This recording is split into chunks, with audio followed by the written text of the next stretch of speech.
In half an hour, our arrival, the sounds of music and reiterated shouts proclaimed the near approach of Mr. Hunt and his party.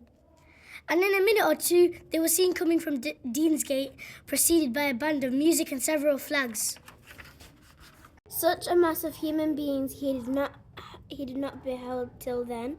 His responsibility must weigh on his mind. The task was great, and not without his peril. The meeting was indeed a tremendous one.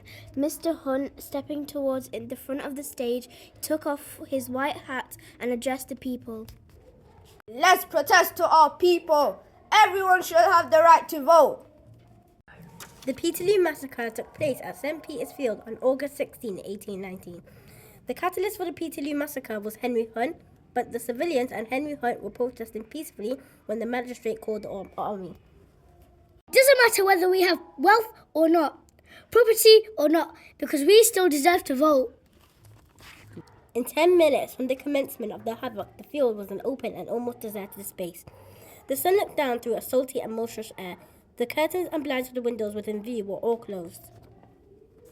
Humans crushed down and smothered, some of them still groaning, others still with staring eyes, were gasping for breath, and others would never breathe more. All was silent, Save those low sounds.